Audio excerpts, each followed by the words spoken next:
জানি না একটা বছর কিভাবে পার হলো, তাই আমার ঘরে আজকে বুঝি চাঁদের আলো এলো। তাই আমার ঘরে আজকে বুঝি চাঁদের আলো এলো। আসসালামু আলাইকুম। শ্বশুর আব্বা আমার এসে কইলো, তোমার শাশুড়ি তো টেনশনে একবারে মৃত্যু পথযাত্রী। আমি কইলাম যাত্রা শুভ হোক। এক ভদ্র মহিলা এসে আমারে কইলো, আমার পোলা তো 3 মাস হইলো হাঁটতেছে। আমি কইলাম হাই হাই, ওরে আটকান, বহুদূর তো চলে গেছে। আমার বউ আমারে ডাইকা কইলো, খুব টেনশন হইতেছে, যদি একটা কিছু হয়। আমি কইলাম আরে একটা কিছু হওয়ার জন্যই তো আনছি। আমি কইলাম থাকো, আমি বাসা থেকে আসতেছি। কইলো তা আগে তোমার শালি আসুক।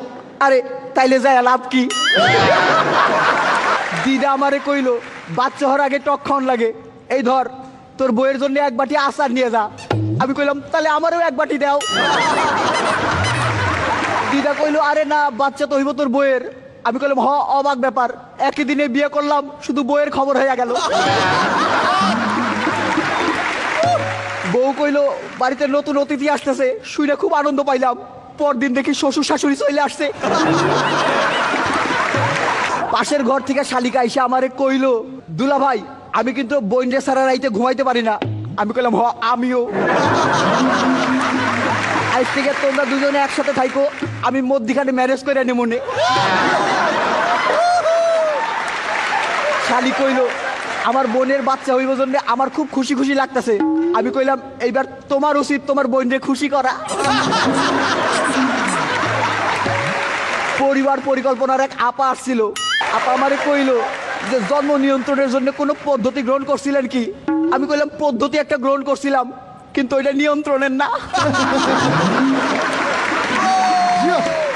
আপা আমার বউরে কইলো যে এই সময় ভালো মন্দ খাওয়া দরকার, আপনার কি খাইতে সবচেয়ে ভালো লাগে? আমি কইলাম ওই একটা খাবারের নাম কয়া দাও। ওইটা কইও না। আপা আমার বউরে কইলো এই সময় কিন্তু ভারী কোনো কিছু তুলবেন না। আমি কইলাম আমার ওজন খুব একটা বেশি না। আমার বন্ধু আমারে কইলো আমার শ্বশুর শাশুড়ি খুব খারাপ, মাসে 2-3 বার যাওয়া আসা করে।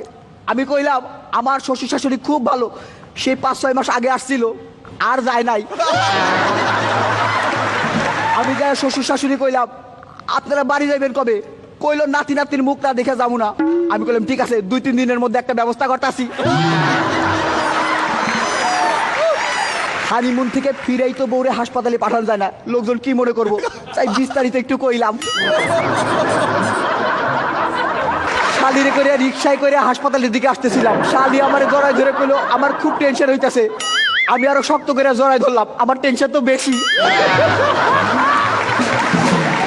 হাসপাতালে ঢুকতেই ডাক্তার রে দেখা বুকটা ধিপ ধিপ করতেছিল।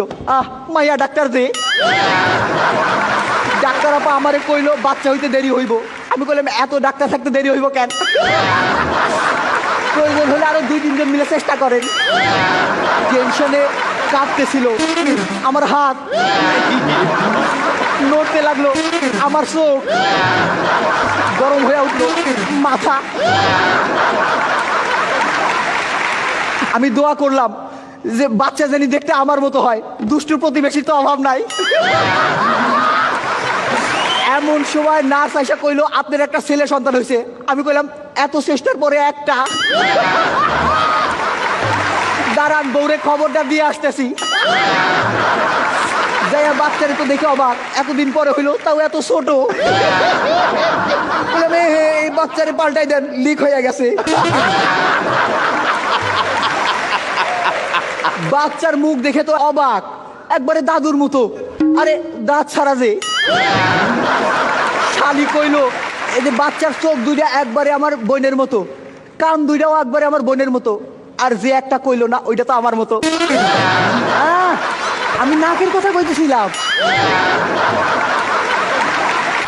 আমার যে ছেলে সন্তান হয়েছে এইটা শুনেই বিশ্বাস করেন। একটা ছোট্ট প্রমাণ আছে, কিন্তু তা দেখাতে পারবো না। আরে ছবিটা যে নিয়ে আসি নাই।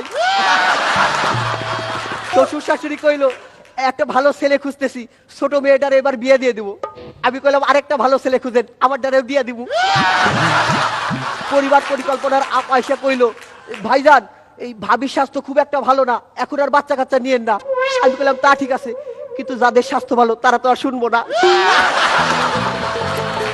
বলে শোনেন, 2 বাচ্চার মধ্যে দূরত্ব রাখা দরকার। আমি বললাম ঠিক আছে, বাচ্চা আরেকটা হইলে 2টারে 2 জায়গায় পাঠাই দেবো। বলে শোনেন, বাচ্চার পুষ্টির জন্য মায়ের ভালো মন্দ খাওয়া দরকার।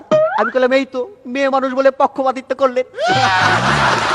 ছেলে হলে বলতেন বাচ্চার পুষ্টির জন্য বাবার ভালো মন্দ খাওয়া দরকার। আর সারাদিন ধরে বউ বলতেছে আজ পারফরমেন্স যেন ভালো হয়। আমি কইলাম অনেকদিন পর তো, ঠিক আছে চেষ্টা করুম নেই, আজকের মতো আসতেছি, আসি।